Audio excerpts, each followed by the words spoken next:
I think that the most important thing for the Attorney General is to recognize that you are the lawyer for Virginia. And that sounds very mundane, but it's pretty clear our current Attorney General doesn't have that vision. He tends to think that the law is what he wants it to be, and if he doesn't support part of our Constitution, he can just take the other side.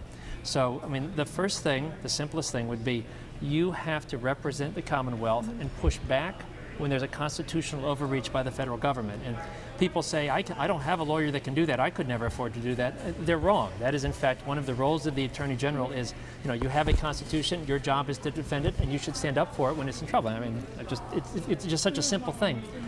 The second thing is, even if you don't like a law, you need to be the lawyer. And so our current Attorney General has on occasion said, I just don't support that. So there was a photo ID law that I was a big part of getting passed, and it was Mark Obenshain's bill, and it passes into law, somebody challenges it, and he just takes a walk. Our current Attorney General says, I'm just not going to fight for that.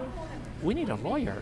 We need somebody who says, look, I don't even necessarily agree with what my client did, but my job is to do the best I can for them. That's sort of thing number two. And then thing number three, the Attorney General is the top law enforcement officer for the whole state. They sometimes say he's the top cop. We have important issues in Virginia, and we'll talk in a second about the refugee issue, but heroin has killed more people recently, heroin and opioid addiction, than car crashes. That is an enormous problem. We need to work on that. Human trafficking, despite the changes in the laws that we've worked on over the last 2 years, is something. So those are two criminal law issues I think we should really focus on. I have Thomas Jefferson's seat. So when he was a young man, when he was 25 years old, Mr. Jefferson was elected from Albemarle County to the House of Burgesses. And I've always visualized him riding in his carriage or getting on his horse and riding down and voting. And of course, now I'm 49, he has long since passed me in all of the other measurements. I mean, President and Declaration of Independence, but to stand on the shoulders, not just of giants, but the giant of all giants. Absolutely. And if you work in the General Assembly, you have it's not just the Jefferson seat, there's a James Madison seat, a George Washington seat, Patrick Henry had a seat, George Mason had a seat. Many of the founders of our entire sort of republic got their start in that body.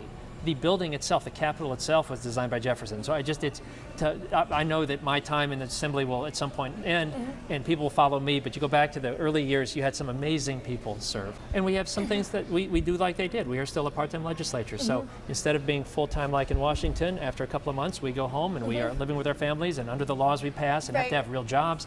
I think there's benefits. We have a balanced budget requirement. That means we can't run up the big deficits like they do in Washington.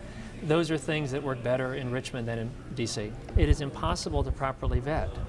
In other words, the country from which the Syrians are coming has, the nation state has been destroyed, and so when someone says something, I'm a baker, I'm from the city, what you need to do, of course, is double check.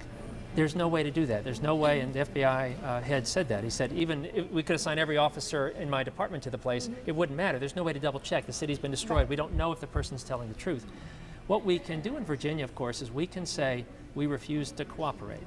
Now, many of the issues in terms of immigration law are set in Washington, but we can say you're not going to use Virginia people. It's called commandeering. If you want to settle them in a certain place, we don't have to help you. We can. Our people are not required to do that. And that is something that I think we ought to do. In other words, we are not required to help make this easier if we don't think that it's something that's going to be done safely. You see all sorts of neat places and people, and the passion people bring to fixing our country is always edifying. And even when they don't agree with you, they say, appreciate you making the 3-hour trip to visit with us, and I hope you'll consider what I've told you today.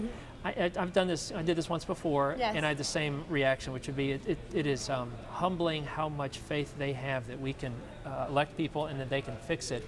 And I always say, it's a we. We can represent you, but we need your help going forward. It doesn't do you any good to elect someone. You need everybody in this together. We're facing some enormous existential problems in this country, everything from the debt to foreign policy. To fix them, we'll need everybody pulling in the same direction.